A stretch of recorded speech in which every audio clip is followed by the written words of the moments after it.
गीतिया के खास कर बहन बिटिया मतारी लोग शादी बियाह में गावे कैसे मास्टर कैसे गावे अरे झाझर वही गाये बाबा अरे झाझर वही गाये बाबा नागे सुनो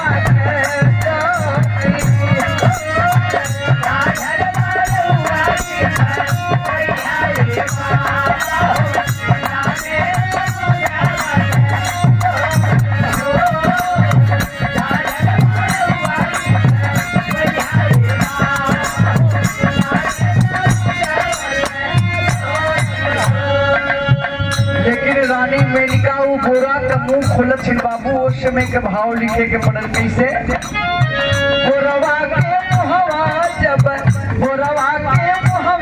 जब खुलली भतरिया हो गोरवा के मुहवा जब खुलली भतरिया हो बेटवा के लसिया जलाया हो गोरवा के मुहवा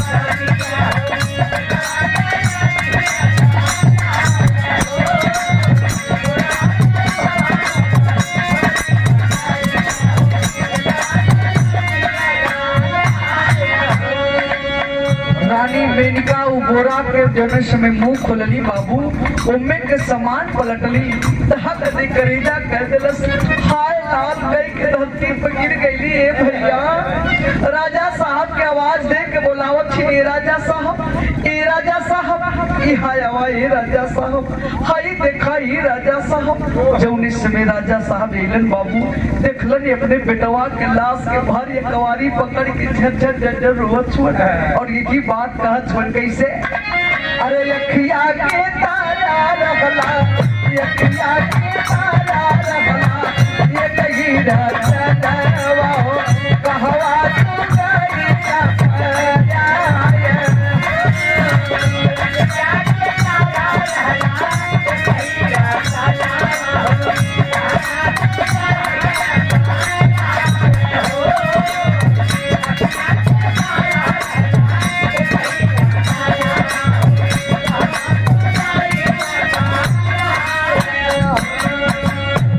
राजा रानी छाती पीट पीट के रोवत वन बाबू धीरे धीरे घंटा से 2 घंटा बीतल शिकारी आवाज लगे उलट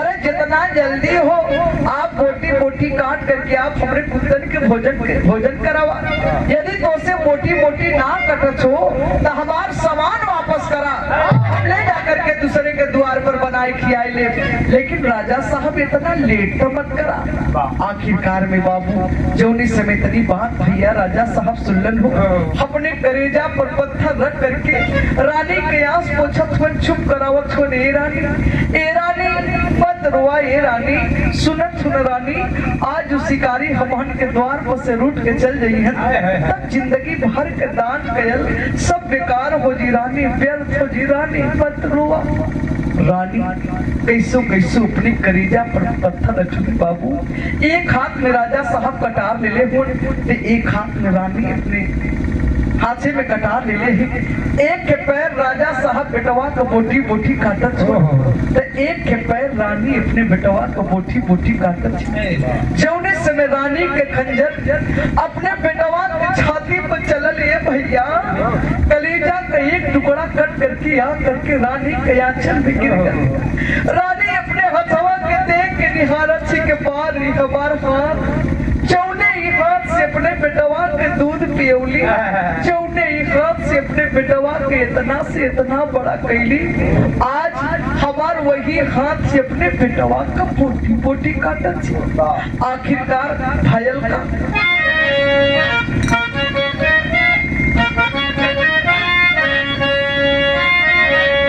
दया धर्म दानी देव दानी काठ होई गईले छाई मन मंदिर में अभी रल उदसिया कि पत्थर कर जाए दोनों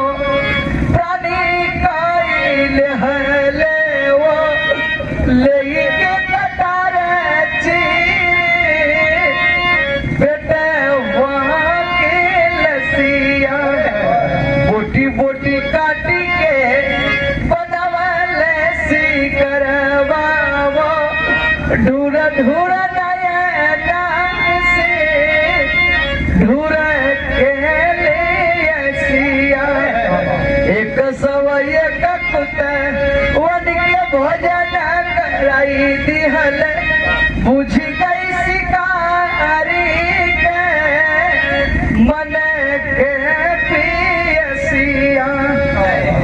आखिरकार बोटी बोटी काट करके थाल में परोस करके ले जा करके राजा साहब वो कुत्तन के जनबा भोजन करौलन। जौने समय बाबू कुत्ता भोजन कैले हो उस समय भैल का पिरहा में टेरी लग गई।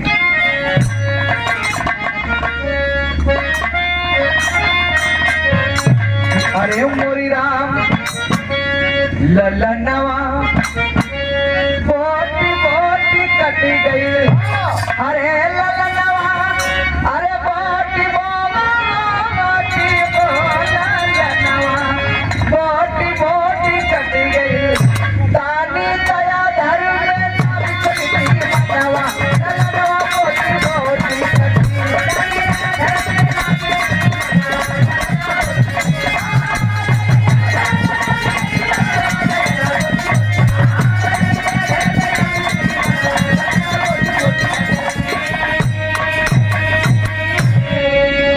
ललनवा बोटी बोटी कट गई। तानी दया धर्म में ना विचलित निमनवा ललनवा बोटी बोटी कट गई।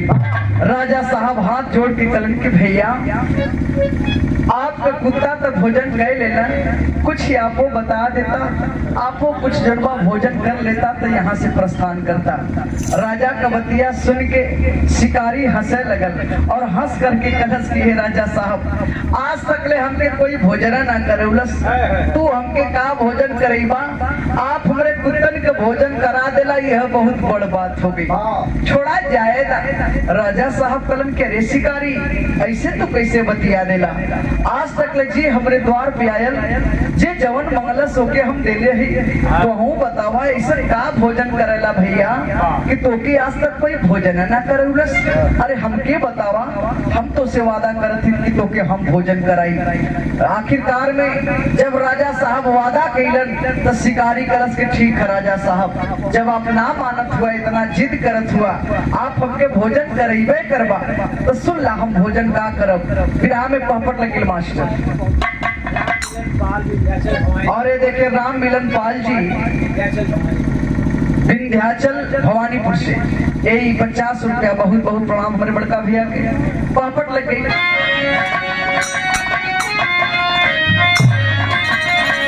कहा शिकारी अरे माना मोरे बच्चा नवा भोजन करेंगे हम। अरे कहा शिकारी अरे माना मोरे बच्चा नवा भोजन करेंगे हम। अरे लेकिन मांगा बता दे पैसा भोजन करेंगे हम।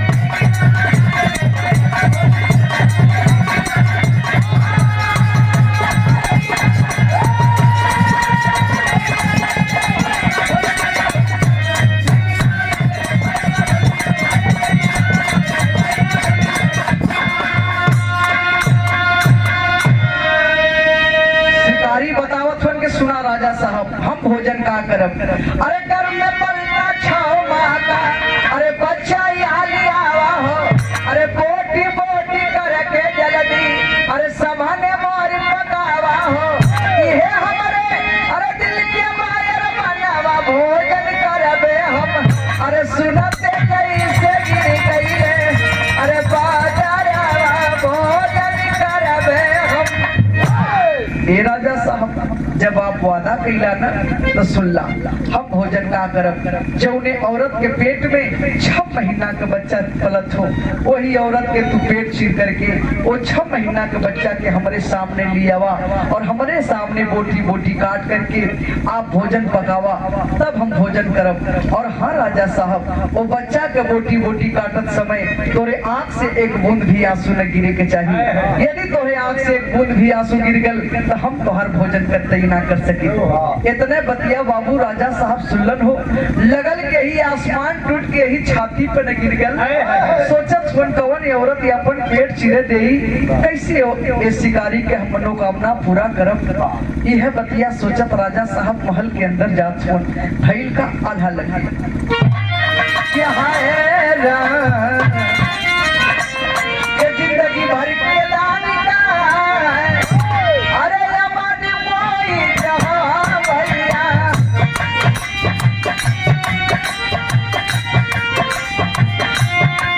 सारी देवतानी सारे बने में बितारी मनवा मलीन कमा गिन लखमय बाबू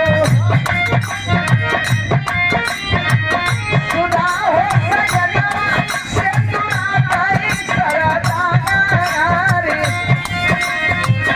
राजा साहब महल के अंदर गई रानी पूछत थी सैया बतावा उस शिकारी भोजन का करिए बतावा हम फट पे बना दे ताकि वो भोजन करके तो तेरे बाद यहाँ से जा राजा रानी के बतिया सुन के रानी के भर ये कवारी पकड़ के झकझक झकझक होए लगलन बतावे लगलन कि ए रानी वो शिकारी से कुछ नहीं है तो बताओ थोड़ी की जौनी औरत के पेट में 6 महीना का बच्चा पलत हो वही औरत के पेट चीर के लिए आओ वही 6 महीना के बच्चा का भोजन करब अब बतावा रानी कौन औरत ये अपन पेट चीरे दे रानी कैसे वो शिकारी का हम मन का मुराद पूरा करी तब रानी समझावत कहत छिका पीना हो भोजनवा कैले जय है नाम मनवा सैया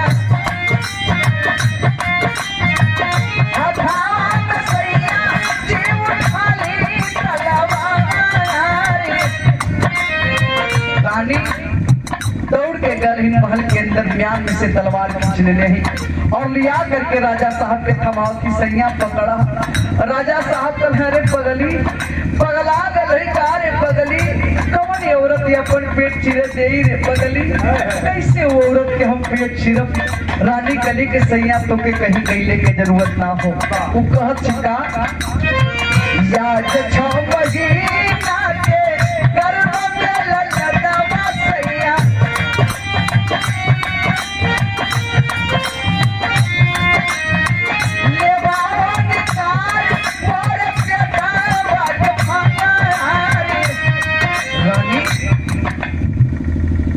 के सैया आज हमारे पेट में तुहार 6 महीना के बेटवा पलत हो उठाना तलवार के चीरना हमारे पेट के ले जाकर के उस शिकारी का मन का मुराद पूरा कहता सैया हरी बाप रे बाप जौने समय तनी बात बाबू राजा साहब सुनलन जौन तलवारिया हाथे में ले रही छुट के धरती पे गिर गई कहा कि ना रानी ना ये हमसे दाओ वही रानी रानी समझावत थी सैया तो वही न राजा साहब हुआ जौने समय अपने बड़के बेटवा के हम बोटी बोटी ना काटे के तैयार रही आप हमारी आस पोछत रहा चुप करावत रहा कि रानी चुप रहा नहीं तो जिंदगी भर के काट कर सब बेकार हो आज वही शिकारी तोहरे द्वार पर से रूट के चल जाई तब जिंदगी भर का दान कर सब बेकार ना हुई राजा उठा तलवार के फिर रानी दोबारा हाथ में तलवार थमौले ही राजा साहब के चारों ओर के चेहरा झलकर छुपायल का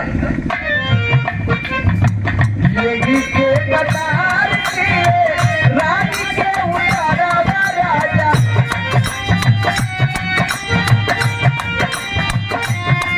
शवामा के बेटा पागल हाले दिखाना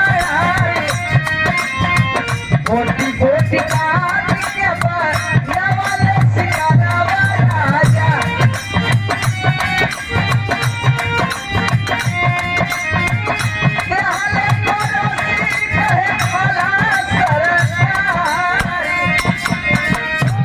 राजा साहब के हाथ पूरा गनगन गनगन शरीर कांपत है तलवार को उठौलन अपने रानी को उधर के चीर करके वैसे ही खून से लथपथ हो 6 महीना के बेटवा के लेके चलन हो करेजा पर पाथर रख करके चेहरा पर हंसी रख करके रानी घायल अवस्था में ही राजा साहब के पैरवा धायल नहीं ये सैया तनी एक बार लाल के चेहरा तो देखा था राजा साहब का खेरे पगली कहली ना कि तुझसे ना हो पाई लेकिन तू कली के ना हो जाई कहली ना रानी कली के ना सैया ना खाली एक बार चेहरा देखा था कहली भैया माई तो माई होली है बाबू कहा कि ना जो जवन औलाद अपन हैया ना हो ओकर चेहरा देख के तू का करबू। लेके अपन राजा साहब चलन हो, चेहरा पर हंसी हो। शिकारी के सामने बोटी बोटी काटत छोड़ शिकार पकौलन और थाल में परोस देलन। ला ला शिकारी ला, कहत रला ना कि आज तक हमके कोई भोजन ना करेलस, ला तुके हम भोजन करावत छी। राजा साहब हंसत मन कहत मन। शिकारी कहलन कि राजा साहब कुल तो ठीक हो, लेकिन एक छोटा से मनोकामना और हो। शिकारी के बतिया सुन के राजा साहब सोचत छोड़ के हमरे पास का रह गल हो कि शिकारी का हम मनोकामना पूरा करी। लेकिन शिकारी कहलन विरह के आखिरी हो कैसे?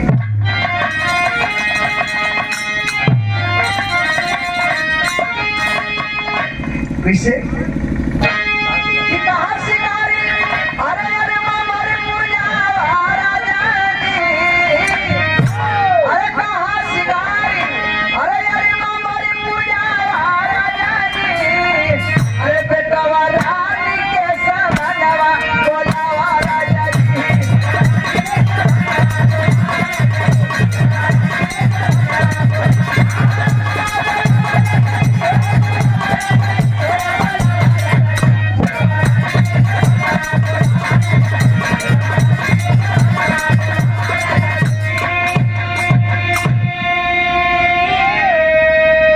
शिकारी अरमा मोर पुजावा राजा जी, बेटवा रानी के समहनवा बोलावा राजा जी। ये राजा साहब यह मनोकामना हमार हो कि सुनली है कि तोरे पास एक बड़ा होनहार बेटवा हो, ओहू के बुला देता, तनी से ओके देख ले ही, रानी के दर्शन कर ले ही, तब भोजन करके यहाँ से हम लौट जाई।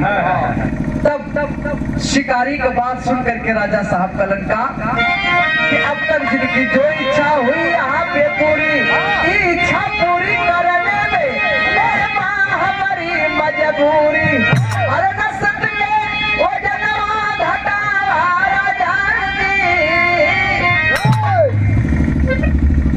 गंगाराम सब्जी वाले अमरावती चौराहा। और ये देखिए अमरावती चौराहा से गंगाराम सब्जी वाले भैया आपके ओर से ये 50 रुपया दे के सम्मान के लिए बहुत बहुत प्रणाम। कहे राजा साहब के भैया अब तक ले जे हमारे जवन दुआरी पे आयल जे जवन मंगलस होकर हम पूरा कैली, जहाँ तक ले तोहरो हम मनोकामना पूरा कैली, लेकिन ई जवन मनोकामना कहतवा ई हम तोहर पूरा ना कर पाई। राजा साहब के बतिया सुन के शिकारी अवाक हो गिलन। अरे राजन तो से कवन बहुत बड़ा हम धन दौलत मांग लेली, ये न कहानी के अपने बेटवा के बोला दा, अपने रानी के बोला दा, ताकि हम उनके देख के दर्शन करके भोजन करके यहाँ से चल जाई।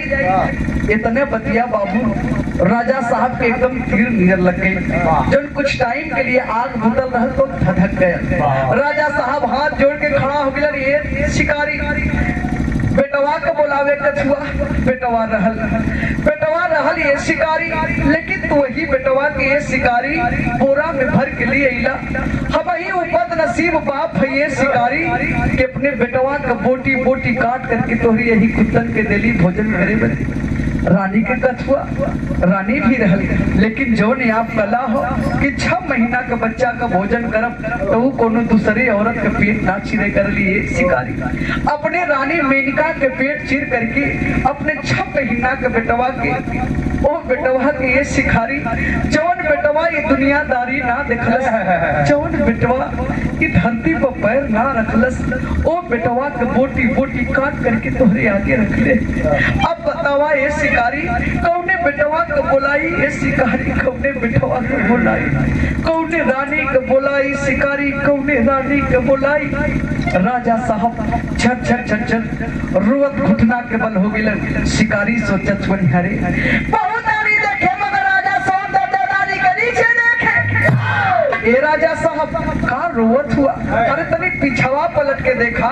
राजा साहब घुटना के बल हुन जौने से पीछे पलट के देखलन, धक दे करे जा कदल सेहरे ई त हमार रानी मेनिका खड़ी है, हमार बेटवा आनंदा खड़ा हो, हास बांध के दौड़लन बाबू जैसे गैया बछरुआ के चूमे हो, वैसे राजा साहब अपने बेटवा अपने मेहरारू के चूमत चूमत। फिर सोचत हुन कि आखिरकार की भयल कैसे।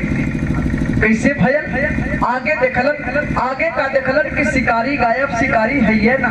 शिकारी के जगह पर विष्णु भगवान साक्षात हमरे घर में पधारल हुए। ई देखा राजा साहब बेटवा मेहरारू के देखलन, दिल में बड़ी खुशी रहल, लेकिन विष्णु भगवान के देखते फिर झट झट रोए लगल। कहे ए प्रभु हम न जल्दी ए प्रभु कि आप हमरे घर में पधारल हुआ, नहीं तो प्रभु ये बेटवा मेहरारू मने का होला, अपने शरीर का बोटी बोटी कटवा करके आपके आगे रखवा देती प्रभु, हम न जल्दी कि आप हमरे घर में पधारल हुआ। यदि हमसे कोनो गलती भयल हुई तो हमके क्षमा करिहा।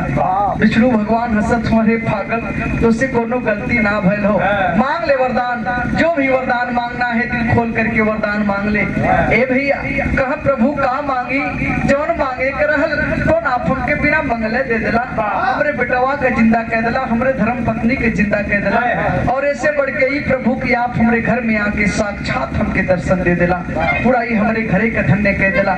लेकिन प्रभु आपसे हाथ जोड़ के एक चीज के विनती हो, विनती का हो कि इतना भारी परीक्षा ये सतयुग में तो आप हमसे ले लेला, लेकिन इतना भारी परीक्षा कलयुग में कोनो भक्तन से मत लिया, नहीं तो प्रभु कुल भक्त हम रही नियर नाम मिल जाए। कोनो पोलियो का सुई लगा दी, का लगा दी? पोलियो वाली हो, पोलियो का सुई। पहले तो ही कोरोना का सुई लगवावा, और कुछ लगावा, और कोनो बीमारी आवत है। हाँ। तो ये थी सतयुग की कहानी का नाम है आखिर हो लचारे हरि दर्शन दिखाए, अरे राजा भी आवाज देके रानी को बुलाए।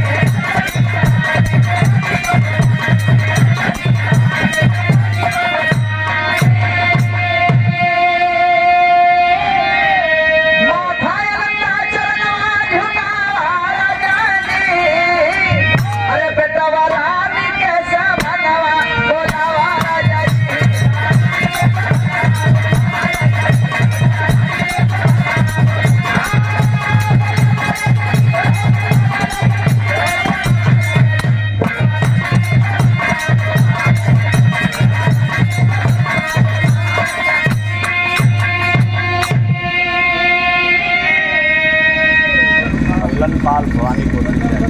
लल्लन पाल भवानीपुर विंध्याचल से, कल्लन पाल भवानीपुर विंध्याचल से आपकी ओर से 50 रुपया सुबह सुबह के टाइम में भैया का बहुत बहुत प्रणाम, साथ साथ जनता नादर के जय हिंद। स्वामी गुरु बिहारी रमन प्रसाद की दाया राम भक्ति जो जगलवा, अरे बाबा हरि की माया ललनवा बोटी बोटी कट गई, ललनवा बोटी बोटी कट गई, नीतू चंचल के पर